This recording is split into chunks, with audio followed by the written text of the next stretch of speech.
समस्त पत्रकार बांधवांना भगिनींना पत्रकार दिनाच्या हार्दिक शुभेच्छा.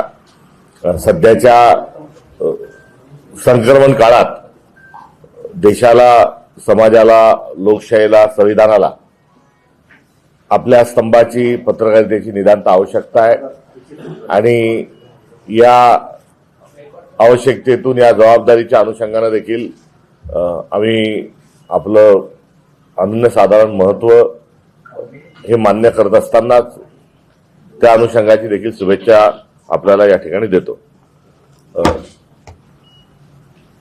आमचे काँग्रेस पक्षाचे नेते, महाराष्ट्र प्रदेश काँग्रेस कमिटीचे उपाध्यक्ष हिदायतभाई पटेल यांचं एका भ्याड हल्ल्यामध्ये त्यांचं जे निधन झालं, याबद्दल शोक संवेदनाही या ठिकाणी त्यांना अर्पण करतो. त्यांचा झालेला जो हल्ला आहे, या संदर्भामध्ये महाराष्ट्रात लॉ अँड ऑर्डरची परिस्थिती किती बिघडलेली याचं एक उदाहरण आहे. कोयता गँग, चाकुनी हल्ला हे आता काही विशिष्ट भागापुरतंच नव्हे तर आपल्या आडवळणाच्या गावात देखील आता गुंड चाकू घेऊन अशा प्रकारचे हल्ले करायला लागलेत. महाराष्ट्राला पूर्ण वेळ गृहमंत्री नसण्याचं काय परिणाम होऊ शकतात कायदा सुव्यवस्थेच्या अनुषंगानं, याचं एक दुर्दैवी उदाहरण आहे. ताबडतोब सगळे जे आरोपी आहेत त्यांना अटक करावं. प्रत्यक्ष ज्यांनी खून केला त्याला अटक केलंय, मात्र त्या व्यतिरिक्तही परिवाराने जे तक्रार दिली, फिर्याद, त्यानुसार पोलीस प्रशासनाने कारवाई करावी आणि महाराष्ट्राला पूर्ण वेळ गृहमंत्री मिळावा, ही देखील या हल्ल्याचा निषेध करत असताना ही मागणी देखील शासनाकडे या ठिकाणी आम्ही करू इच्छितो. महानगरपालिकेच्या निवडणुकाचा प्रचार सुरू झालेला आहे आणि या निवडणुकीमध्ये 29 ठिकाणी निवडणुका महाराष्ट्रामध्ये संपन्न होत आहेत. अमरावती महानगरपालिकेमध्ये काँग्रेस मजबूत स्थितीत आहे.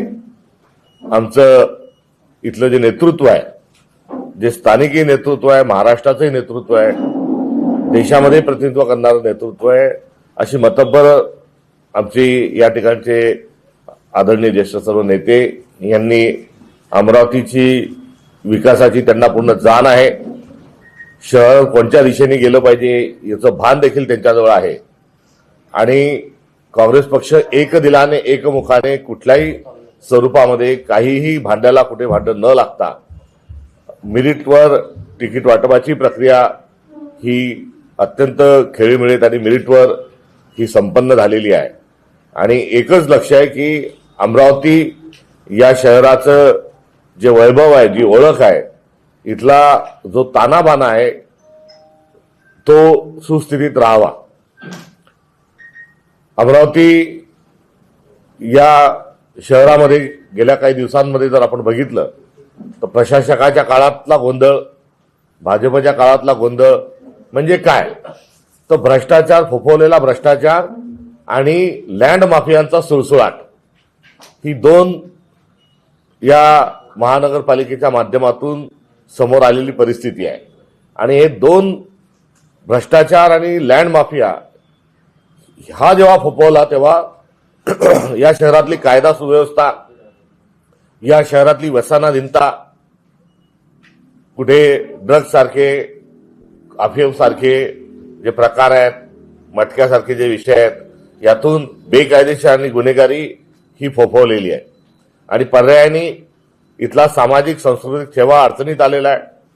कायदा सुव्यवस्थेच्या बट्ट्याबोळ झालेला आहे आणि या पार्श्वभूमीवर अमरावतीला जे मूळ अमरावतीपण आहे ते अबाधित ठेवत असताना विकासाच्या दृष्टिकोनातून पुढे घेऊन जाण्याचा देखील आमचा वादा हा अमरावतीकरांना आहे. विदर्भ म्हणजे वराड पण त्यात आहे. विदर्भ म्हटल्यावर केवळ नागपूरच नाही तर महानगर म्हणून अमरावतीचा आणि एकंदरीत जिल्हा म्हणून संपूर्ण विदर्भाचा विचार झाला पाहिजे, ही भूमिका सातत्याने अमरावतीने मांडली आहे आणि हे करून देत असताना आपल्या अमरावती विभागाला न्याय मिळवून देण्याचाही पूर्ण प्रयत्न हा अमरावतीकरांनी आणि अमरावतीने त्याचं नेतृत्व करत असताना दिलेला आहे. मात्र गत काळामध्ये जेव्हापासून आदरणीय सुनील भाऊ हे यांचा काँग्रेसचा कार्यकाळ जो होता, मंत्रिपदाचा काळ जो होता, अमरावतीच्या विकासाचा जो एक झंझावात सुरू होता, हा त्यांच्या नेतृत्व काँग्रेस पक्षाची सत्ता गेल्यानंतरच्या काळात विदर्भाचा विकास म्हणजे केवळ नागपूरचा विकास आणि नागपूरमध्येही विकास झालेला नाही हे देखील आपल्याला या ठिकाणी सांगावं असं वाटतं. मात्र येणारा निधी हा काही शहरांकडेच गेला पाहिजे आणि अमरावतीसारख्या शहरांकडे जे दुर्लक्ष केलंय त्या दुर्लक्षाच्या अनुषंगाने देखील भारतीय जनता पक्षांना मतं मागत असताना याचा हिशोब हा कुठेतरी त्यांनी दिला पाहिजे, ही देखील आमची अपेक्षा आहे. ही निवडणूक अमरावतीची जशी आहे तशी महाराष्ट्रातल्या 29 ठिकाणची पण आहे आणि या 29चीच नव्हे तर या निवडणुकीनंतर सर्वसाधारण 50% जो शहरी भागातला जो मतदार आहे तो या निवडणुकांमध्ये मतदान करत आहे. म्हणजे 288 नगरपालिका, नगरपालिका, पंचायत आणि नगरपंचायता आणि आता महानगरपालिका. नगरपालिकांमध्ये काय झालं तर नगरपालिकेमध्ये पैसा फेक तमाशा देख नावाचं वगनाट्य जे आहे हे वगनाट्य रंगवल्या गेलं, हे वगनाट्य खेळल्या गेलं आणि तो तमाशा जो आहे सत्ताधाऱ्यांकडून खेळला गेला.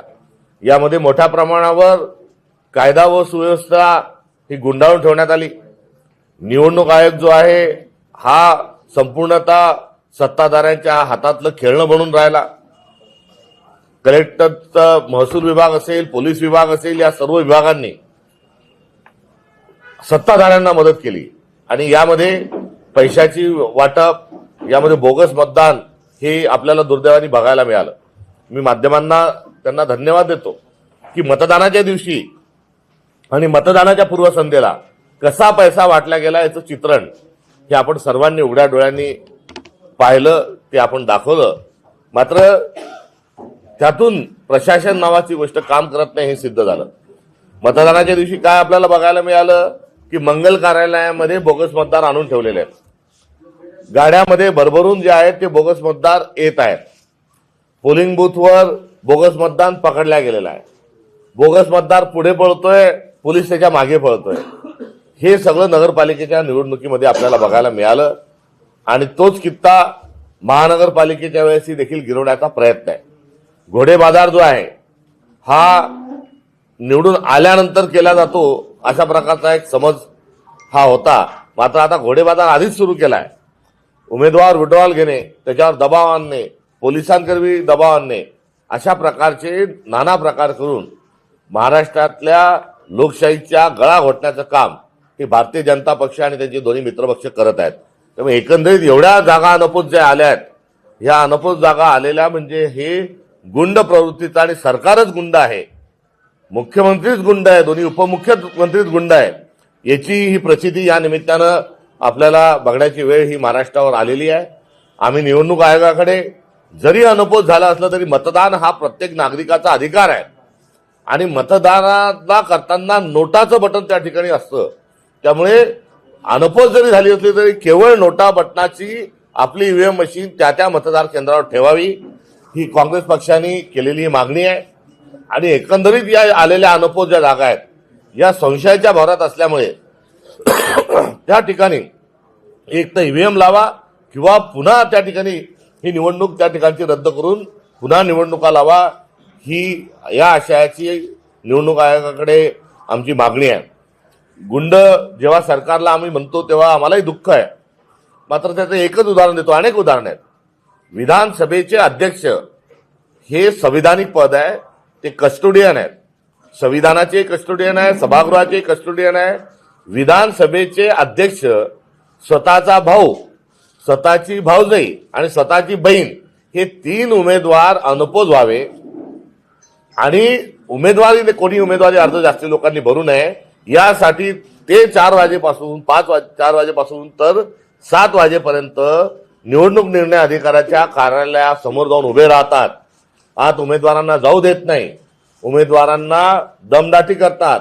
पैसे भरून टोकन घेतलेले की आता तुमचा नंबर आला तेव्हा तुमचा अर्ज आम्ही स्वीकारू, असे पैसे भरून टोकन घेतलेल्या लोकांचेही अर्ज हे स्वीकारल्या जात नाही. आणि भरीसभर विधानसभेचा अध्यक्ष एक सन्माननीय पद ते मनमान्य स्वरूपातच नाही वागत, तर विचित्र आणि विकृत वागतं. त्यामुळे मव्वाली जसे वागतात, गुंड जसे वागतात, तशी त्यांची देहबोली आहेत, तसे त्यांचे शब्द आहेत. आणि त्यांचा व्हायरल झालेल्या व्हिडिओमध्ये ते कसे उमेदवारांना आणि लोकांना तिथून पळून लावतात हे बघितलंय. म्हणजे अहो, विधानसभेचा अध्यक्ष आता तिथे येऊन उमेदवारी अर्ज भरू देत नाही. हे निकोप लोकशाहीचं, हे अजिबात निकोप लोकशाहीचं उदाहरण नाही. त्यामुळे लोकशाही गुंडाळून ठेवलेल्या भाजपच्या एकंदरीत या प्रवृत्तीच्या विरोधात नागरिकांनी त्यांना धडा शिकवावा, सद्विवेक बुद्धीने मतदान करावं आणि काँग्रेसला विजय करावं, ही असणारी आमची भूमिका आहे. महाराष्ट्रभरामध्ये काँग्रेस पक्ष हा कुठे स्वतंत्र तर कुठे आघाडी स्वरूपामध्ये लढत आहे. आणि ही काही आमच्यातील असणारा कोणत्या विरोधाभासाचा मांडण्याचं काही कारण नाही. आम्ही आघाडीच्या संदर्भात स्थानिक पातळीवर अधिकार दिलेले होते. स्थानिक नेतृत्व आणि स्थानिक संघटन, स्थानिक जिल्हा काँग्रेस कमिटी यांनी आघाडीच्या संदर्भात निर्णय घ्यावा, ही आमची असणारी भूमिका होती. त्या अनुषंगानं आम्ही कुठे समविचारींच्या सोबत आहोत, कुठे मित्रपक्षांसोबत आहोत, कुठे स्वबळावर आहोत. ही या पद्धतीनं काँग्रेसची रणनीती आहे. खासदार साहेब बळवंतभाऊ या ठिकाणी आहेत, अनेक यशोमतीताई आहेत, आमचे प्रदेशचे पदाधिकारी आहेत, जिल्हा काँग्रेस कमिटीचे अध्यक्ष आहेत. त्यामुळे या जिल्ह्याच्या समर्थ अशा नेतृत्वाने या ठिकाणी युबीटी आणि राष्ट्रवादीच्या सोबत आघाडी करत असताना अमरावतीमधली आम्ही निवडणूक लढत आहोत आणि अमरावतीकर आमच्या निश्चित पाठीशी राहतील असा आम्हाला विश्वास आहे. अकोट नगरपालिकेमध्ये हिंदुत्वाची वार्ता करणाऱ्या भाजपने एमआयएमची युती केलेली आहे आणि तिकडे अंबरनाथ नगरपालिकेत भाजप आणि काँग्रेसची युती झाली, परंतु स्थानिक नेत्यांवर मुख्यमंत्र्यांनी सुद्धा नाराजी व्यक्त केलेली आहे. आपल्याला काय वाटतं? अंबरनाथमध्ये काँग्रेसचे 12 नगरसेवक हे निवडून आलेले आहेत आणि काँग्रेसचा नगराध्यक्ष पदाचा उमेदवार होता. भारतीय जनता पार्टीशी कुठल्याही प्रकारचा संबंध हा निवडणूक लढताना आमचा अजिबात नव्हता. त्यामुळे स्वतंत्र उमेदवार हा शिंदे शिवसेना, काँग्रेस आणि भाजप असा त्या ठिकाणी जी लढाई झाली, त्या लढाईतून आमचा उमेदवार हा त्या ठिकाणी विजय होऊ शकले नाहीत. भाजपचे तिथे विजय झाले. आता खालच्या ज्या संख्याबळामध्ये 12 आमच्या जवळ आहेत आणि 12च्या नगरसेवकांनी आमचा हा कोणालाही पाठिंबा हा त्या ठिकाणी दिलेला नाही. त्यामुळे काँग्रेस ही भाजपच्या निवडणुकीत काही वरती कमळ खाली पंजा अशा अनुषंगाने आम्ही तिथे निवडणूक लढलो नाही. आम्ही वेगवेगळीच निवडणूक लढलेलो आहे. आता त्या सभागृहामध्ये 12ची आमची संख्या आहे. तिथे शिवसेनेची संख्या काही 25-27 ही त्यांची संख्या आहे, भारतीय जनता पक्षाची काही संख्या आहे. आता सभागृहातलं फ्लोअर जो आहे त्या ठिकाणी आम्ही आमचे 12 सदस्य घेऊन पुढे जाणार आहोत आणि तिथे भाजपला, कारण नगराध्यक्ष निवडून आलेला आहे, त्यामुळे भाजपला काही आमचा पाठिंबा कुठल्याच प्रकारचा आहे अशा प्रकारचं चित्र नाही. स्थानिक पातळीवर कुठे निवडणुकीनंतर जर स्थानिक आघाड्या जर होत असतील तर त्या आघाड्या करण्याच्या अनुषंगाने देखील त्यांनी आमची परवानगी घेतली पाहिजे अशी सूचना सर्वांना दिलेली आहे. भारतीय जनता पक्षासोबत आम्ही कुठेही गेलेलो नाही आणि कुठेही जाण्याचा प्रश्न उद्भवत नाही. जी बातमी चालू आहे ती एकांकी चालू आहे आणि या संदर्भामध्ये तिथले जे तालुका अध्यक्ष आणि जे उमेदवार आमचे लढले होते यांना त्या ठिकाणी या सगळ्या संदर्भामध्ये स्पष्टीकरण देखील आम्ही मागितलेलं आहे. वंचित जी आहे तुमच्यासोबत मुंबईमध्ये गडबडमध्ये आहे आणि दुसरीकडे आहे ते प्रणितीताई शिंदेवर आरोप करत आहे का ते बीजेपी मध्ये चालले, त्याच्यावर काँग्रेसचं काही मत आहे? वंचितच्या सोबत आम्ही मुंबईमध्ये एकत्र लढत आहोत. मात्र मुंबईमध्ये देखील 5 ठिकाणी वंचितनी मैत्रीपूर्ण उमेदवार त्यांचे टाकलेले आहेत. आम्ही वंचितच्या अर्जात कुठे उमेदवार लेखी करारानुसार 62 मध्ये हा टाकलेला नाही. मुंबईच्या शिवाय वंचितच्या सोबत लातूरमध्ये आमचं गठबंधन आहे, नांदेडमध्ये आमचं गठबंधन आहे आणि या ठिकाणी आम्ही वंचितच्या सोबत लढत आहोत. असं करत असताना पहिले वंचित हा समविचारी पक्ष होता, मात्र एकत्रित स्वरूपात निवडणुकाचा निर्णय हा जाहीर करून लढत असताना आता वंचित आमचा मित्रपक्ष आहे आणि मित्रपक्षाने दुसऱ्या मित्रपक्षावर कुठल्याही त्यांच्या नेतृत्वावर टीका करू नये ही अपेक्षा आहेत, हे संकेत आहेत. त्यामुळे आमच्या प्रणिती शिंदे आमच्या खासदार आहेत, आमच्या राष्ट्रीय नेत्या आहेत, आमच्या वर्किंग कमिटीच्या त्या सदस्य आहेत आणि यांच्या संदर्भात कुठल्याही प्रकारचं वक्तव्य करण्याची वंचितला आवश्यकता नाही. त्यांनी अशा प्रकारचं कोणतं वक्तव्य करू नये अशी आमची त्यांच्याकडून अपेक्षा आहे. भाजप आणि एमआयएमनं युती केली. अकोटमध्ये केलेली जी युती आहे ती आपल्या सगळ्यात समोर आहे आणि जी महानगरपालिकांमध्ये भाजप आणि एमआयएम हे एकी थालीके चट्टे कसे आहेत याचं उदाहरण सध्या नांदेडमध्ये आहे. नांदेडमध्ये अशोकराव चव्हाण साहेब हे भाजपचे आता नेते आहेत. हे असं त्यांना भाजपचे नेते आहे सध्या आहे म्हणत असताना हसू येत आहे, मात्र ते आहेत. ते काय करतात आहे, एमआयएमला त्या ठिकाणी उमेदवार देण्याकरता सांगतात आहे.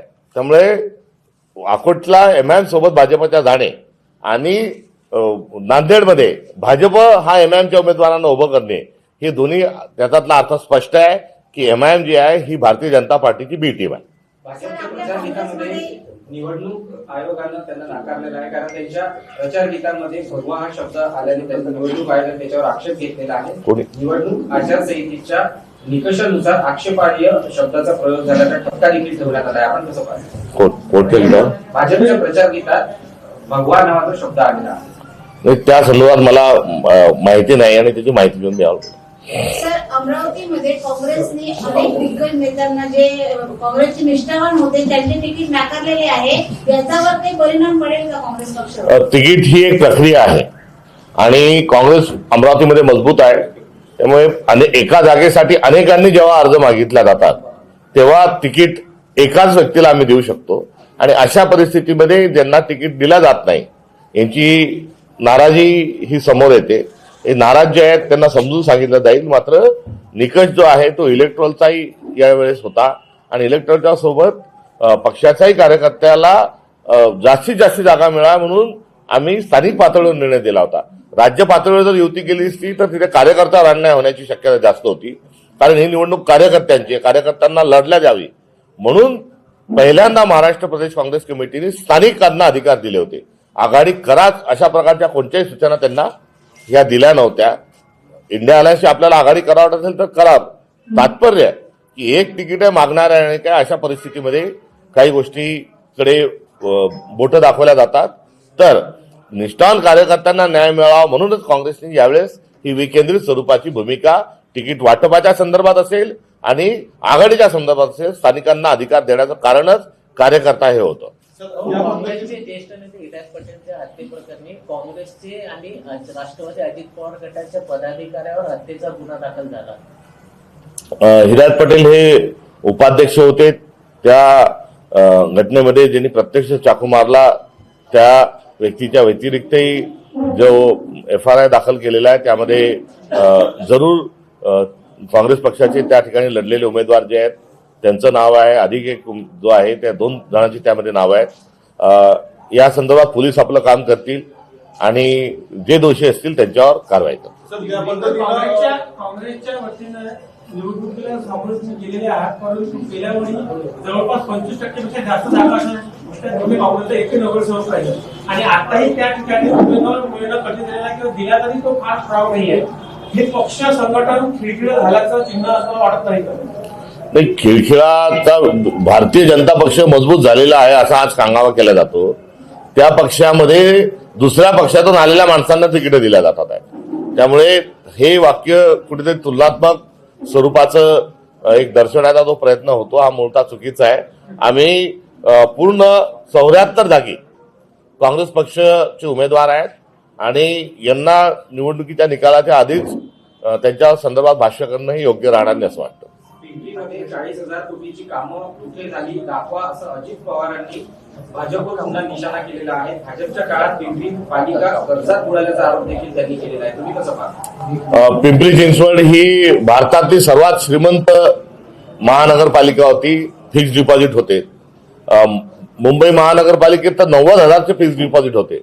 तसे मुंबईतले सगळे फिक्स्ड डिपॉझिट काढल्या गेले. उलट 13,000चं मुंबईत कर्ज घेतलं. तसंच पिंपरी चिंचवडमध्ये करण्यात आलेलं आहे आणि हे आरोप करणारा माणूस हा दुसरा तिसरा कोणी नसून राज्याचे अर्थमंत्री जे आहेत, पुण्याचे पालकमंत्री जे आहेत तेच हे आरोप करतात आहे. मात्र हा आरोप करण्यापूर्वी त्यांनी भाजपमधून सरकारमधून बाहेर पडावं, सरकारमध्ये राहायचं आणि सरकारवरच टीका करायची. हा नुरा कुस्ती खेळण्याचा अजित पवारांचा जो प्रकार आहे हा कुठे एकनाथ शिंदे साहेब खेळतात आहे, हा हास्यास्पद आहे. एकाने मारायचं सोंग करायचं, दुसऱ्याने रडायचं सोंग करायचं, अशा स्वरूपाचं त्यांचं हे वर्तन आहे. अजित पवारांनी काही पहिलाच आरोप केला नाही. याआधी सिंचनमध्ये मी कसा निर्दोष आहे हेही सांगितलंय. आणि आता कुठेतरी वाकयुद्ध या दोन पक्षात चाललेलं दिसतं. मात्र अजित पवारांना आरोप करायचे असतील तर त्यांनी राजधर्म सांभाळत असताना मंत्रिमंडळातून बाहेर पडावं आणि भारतीय जनता पक्षाने त्यांच्या उत्तराला अरेला कार्य म्हणण्याच्या ऐवजी त्यांनी देखील अजित पवारांना पहिले बाहेरची वाट दाखवावी, मग त्यांच्यावर आरोप करावे. मुख्यमंत्री सक्का भाऊ आहे तुम्ही अशी टीका केली होती. मात्र बावनकुळे असं म्हणतात की आम्ही सप्ताहांना योग्य वेळ आल्यावर निश्चित धडा शिकवू. नाही, त्यांना धडा काय शिकवायचा तो त्यांनी मला जरूर शिकवावा. त्यांचं हा धडा जो आहे ही धमकी आहे का अजून काही आहे हे मला त्याच्यावर बोलायचं नाही. मात्र त्यांना बोलायला काहीच नाही. आणि मी जे टक्काभाऊ म्हटलं त्या टक्काभाऊचे जे कारणं नागपुरात सांगितली, नागपूरच्या सर्व त्या ठिकाणच्या मंडळींनी टक्काभाऊ हे नाव दिल्यानंतर जे बारसं त्यांच्या गावातच जाऊन केलं त्याला तिथल्या लोकांनी तिथल्या माध्यमांनी देखील त्याचं ते नाव स्वीकारलं. आता टक्के घेतले नाहीत असं त्यांनी आधी सांगावं. मला धडा शिकवण्याच्या आधी 2000 कोटीचा समृद्धी महामार्गात झालेला भ्रष्टाचार या संदर्भात श्वेतपत्रिका काढावी. शासकीय जमिनी विकण्याचा जो सपाटा लावला आहे त्या संदर्भामध्ये कोणत्या कोणत्या शासकीय जमिनी विकल्या त्या त्यांनी सांगावं. त्यासोबतच पार्थ पवारांच्या जमीन व्यवहारामध्ये तुम्ही क्लीन चिट का दिली ते त्यांनी सांगावं. एकनाथ शिंदे साहेबांच्या संबंधित परिवारातल्या माणसाच्या शेतात ड्रग्जची फॅक्टरी चालते, त्यांना तुम्ही क्लीन चिट दिली ते सांगावं. एकंदरीत महाराष्ट्रामध्ये टक्के घेतल्याशिवाय फाईल पुढे जात नाही हे आजचं प्रशासकीय जे वास्तव आहे, या वास्तवाला मुख्यमंत्री थेट जबाबदार आहे. त्यांना ते देवाभाऊ नाहीत, ते घेवाभाऊ आहेत. आणि घेवाभाऊचा जो भूमिका आहे ती टक्का भाऊच्या माध्यमातून अभिव्यक्त होत आहे.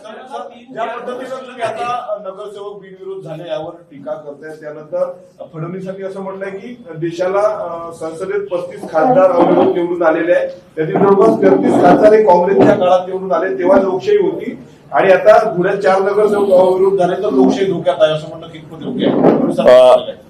देवेंद्र फडणवीस हे शॉर्ट टर्म मेमरी लॉस त्यांना झालेला आहे, त्यामध्ये गजनी आहेत आणि प्रत्येक वेळेस ते कसा संदर्भ घेऊन येतात तो पुढे ते विसरून जातात. आणि या उदाहरणाच्या संदर्भात अनोपोज हे जरूर राजकारणातला सभ्यतेचा सुसंस्कृतपणाचा एक अंग आणि एक भाग म्हणून बघितला जात होतं. काँग्रेसचे ज्येष्ठ नेते स्वरूपसिंग नाईक यांचं आत्ताच नुकतंच निधन झालं. ते 35 वर्ष लगातार मंत्री होते. हे 80 साली स्वरूपसिंग नाईक साहेब हे खासदार झाले. खासदारून दिल्लीत गेल्यानंतर आदिवासी समाजाला स्वरूपसिंग नाईकांना मंत्री करायचं म्हणून इंदिरा गांधींनी त्यांना सांगितलं खासदारकीचा राजीनामा द्या आणि त्यांना मंत्री केलं. ते मंत्री झाल्यानंतर जेव्हा विधानसभेमध्ये निवडणुकीला उभे राहिले तेव्हा विधानसभेत उभं राहिल्यानंतर नंदुरबार जिल्ह्यातल्या नवापूरच्या परिसरातील सर्व पक्षांनी त्यांना अनोपो स्वरूपामध्ये निवडून द्यायचं ठरवलं की पहिल्यांदा आपल्या भागाला न्याय मिळतोय. त्यावेळी जनता दलाच्या उमेदवारांनी अर्ज भरला होता, कारण भाजप बीजेपी तेव्हा कुठे नव्हतीच आणि स्वरूपसिंग नाईकांचा होता. जनता दलाच्या उमेदवारांनी जाहीर स्वरूपात सांगितलं की आपल्या परिसरातला एक माणूस आपल्या उपेक्षा समस्यांचा सोडवण्याकरता जात आहे, मी अनोपोज अर्ज त्यांना मागे घेत आहे. ह्या जनता दलाच्या उमेदवारांनी अर्ज माफीस घेतल्यावर स्वरूपसिंग नाईक निवडून आल्यानंतर जिल्हा परिषदेच्या निवडणुकीच्या वेळेस त्यांना बोलवलं आणि सांगितलं की तुम्ही माझ्यासाठी विड्रॉल केला, मी आता तुमच्यासाठी काय करू, तुम्हाला मी जिल्हा परिषद अध्यक्ष करू का तुम्ही आमच्या पक्षात येता. तेव्हा त्या जनता दलाच्या कर्मठ कार्यकर्त्यांनी सांगितलं की आमची वैचारिक लढाई आहे, तुमच्याकडून मला काही नको, आम्ही जनता दल म्हणून निवडणुका लढू, तुम्ही काँग्रेस म्हणून निवडणुका लढा. ह्याच्यासारखी अनेक उदाहरणं महाराष्ट्रात आहे. जसं पतंग अलीकडच्या काळात सांगायचं जर झालं तर पतंगराव कदम साहेबांच्या निधनानंतर विधानसभा 1 वर्षाचीच राहिली होती आणि त्या 1 वर्षाच्या वेळेस विश्वजित कदम साहेबांनी जेव्हा अर्ज भरला तेव्हा भारतीय जनता पक्षाने सगळ्या विरोधकांनी एक पतंगराव कदम साहेबांना श्रद्धांजली म्हणून ही त्यांच्या मुलाची निवडणूक आपण अनोपोज करू अशा स्वरूपामध्ये तो अर्ज भरलेला नाही. अनेक गावांमध्ये अशा स्वरूपाच्या घटना घडलेल्या आहेत. मात्र तिथे ती आपली संस्कृती आहे आणि त्या संस्कृतीच्या अनुषंगानं अनोपोज होतात. काही गावामध्ये चांगलं सरपंचांनी काम केलं तर त्याला अनोपोज करण्याची कुठेतरी पद्धत आहे. मात्र एक संस्कृतीला आपण संस्कृती म्हणून संबोधत असताना त्याच्या मागचा राजधर्म आशय हा समजून घेतला पाहिजे. देवेंद्र फडणवीस विकृती लपवण्याकरता जी संस्कृती दाखवतात आहे हा त्यांचा केविलवाना प्रयत्न आहे. मला शेवटला प्रश्न त्या पद्धतीनं तुम्ही टक्का भाऊ देवेंद्र फडणवीसांवर टीका केली, त्यानंतर त्यांनी म्हटलं की मला विष प्यायची सवय, अशा फालतू विषयावर मला बोलायचे नाही, सरकारांना पक्षातच कोणी सिरियस घेत नाही. मला सिरियस घेतात हा त्यांचं नवं वक्तव्य आहे. याआधी त्यांचं म्हणणं होतं की मी त्यांना ओळखत नाही, तर ते मला ओळखो ना ओळखो, मला सिरियस घेऊ न घेऊ, मात्र हे आरोप सिरियस आहे आणि या संदर्भामध्ये रामशास्त्री प्रभूने म्हणून मिरवण्याची काही आवश्यकता नाही. आपल्यावर असणाऱ्या आरोपाचं आपण उत्तर द्या. आपण समृद्धी महामार्गाची श्वेतपत्रिका काढा, आपण ड्रग्जची फॅक्टरी चालत असताना क्लीन चिट का दिली ते आपण सांगा. आपल्या काळामध्ये लॉ अँड ऑर्डरची परिस्थिती वाईट झालेली आहे. गावागावामध्ये गुटखा जो आहे तो मिळतोय, वरली मटक्याची मोठी दुकानं आहेत, पोलिसांमध्ये आता कुठलाही इतका भ्रष्टाचार वाढलाय बदलांपासून. या सर्व गोष्टींकरता देवेंद्र फडणवीस जबाबदार आहे. त्यांनी मला ओळखलं नाही ओळखलं, सिरियसली घेतलं नाही घेतलं तरी चालेल. मी सामान्य परिवारातला आहे, मी काही कारखानदार नाही. माझे वडील, माझे आजोबा, माझी आई, कोणी आमदार कोणी नव्हता, त्यामुळे मी सामान्य आहे. मला त्याबद्दल कुठल्याही त्यांनी मला सिरियसली घ्यावा हा माझा हट्ट नाही. मात्र लाडक्या बहिणीला 2100 रुपये करू असं आपण सांगितलं होतं, ते जरा सिरियसली घ्या. महाराष्ट्रात कायदा सुव्यवस्थेची वाट लागलेली आहे. कायदा सुव्यवस्था मजबूत करण्याच्या अनुषंगानं सिरियसली घ्या. शेतकऱ्यांची कर्जमाफी करू असं आपण सांगितलं होतं, हे आपण दिलेलं जे आश्वासन होतं ते सिरियसली घ्या. अजित पवारांना चक्की पिसिंग तुम्हीच म्हटलं होतं, ते सिरियसली घ्या. एकनाथ शिंदे साहेबांच्या शेतात ड्रग्जची फॅक्टरी चालते, तिथे तुमचं पोलीस पकडलेल्या 43 पैकी 40 तसंच सोडून देतात. हे जे प्रकरण आहे हे सिरियसली घ्या, एवढी विनंती माझी देवेंद्र फडणवीसांना आहे. भाजपमध्ये प्रत्येकाला देवेंद्र बनायचं, त्यांचे आधी गुण आत्मसात करा असं नितेश राणे त्यांच्या पक्षाच्या एका नेत्याला सांगितलं. त्यांचे कोणते नेमके गुण घ्यायचे याची सूची जर त्यांनी दिली तर त्यांच्याच पक्षातील नेत्यांना त्यांचं अनुकरण करणं सोपं होईल. की केसांनी गळा कापण्याचा गुण त्यांचा घ्यायचा, का वरिष्ठांना साईड ट्रॅक करण्याचा घ्यायचा, की जे संभाव्य त्यांच्या पक्षातले त्यांना पदांना धोका वाटत असेल यांना बरोबर त्यांनी त्यांचा गेम करायचा तो त्यांचा गुण घ्यायचा, की काँग्रेसचे नेते फोडून काँग्रेसयुक्त भाजप करायची त्याचा घ्यायचा, ते पोलीस अधीक्षकांच्या बदलींमध्ये ते माल खातात तो त्यांचा भ्रष्टाचार करतात तो त्यांचा गुण घ्यायचा. ह्या सर्व गुणांचा आशय आहे की याच्या व्यतिरिक्त काही गुण आहेत त्याचा खुलासा त्यांच्या माध्यमातून झाला तर त्यांचं मार्गदर्शन हे दिशादर्शक त्यांच्याच पक्षाच्या लोकांना ठरेल. सर, प्रचाराचे 3 ते 4 दिवस शिल्लक नाही असं असतानाही आपण मतदारांसाठी काय करणार आहोत या संदर्भातला जाहीरनामा होणार प्रत्येकाला अजूनही जाहीर झालेला नाही आहे. आपण मतदारांना पुढे इतर पक्षांनी केलेलं नाही आहे, पण आपण मतदारांना गृहीत धरतोय का की आम्ही ते सांगू त्या आता मतदानाचा आता सुरुवात एकंदरीत निवडणुकीला सुरुवात झालेली आहे. 2 तारखेला जरी विड्रॉल झाले असते तरी आजची 7 तारीख आहे आणि लवकरच या संदर्भातला जो आमचा जाहीरनामा आहे वचननामा आहे तो प्रकाशित केला जाईल.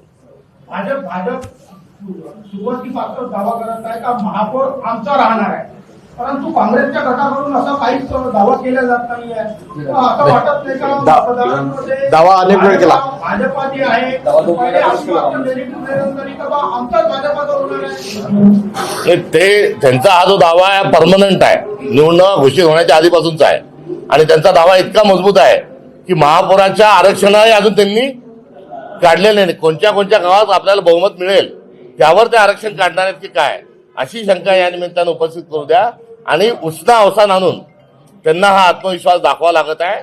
आणि त्यांचा दावा जो आहे याचा अर्थ असा आहे की ईव्हीएम मशीन त्यांनी हॅक केलेली आहे, याचा पण खुलासा त्यांनी करावा. आणि त्यांचा दावा याच्यासाठी तर नाही की बोगस मतदान ते करून घेणार आहेत, म्हणजे त्यांचा दावा हा कशाच्या भरोशावर आहे हे त्यांनी सांगावं.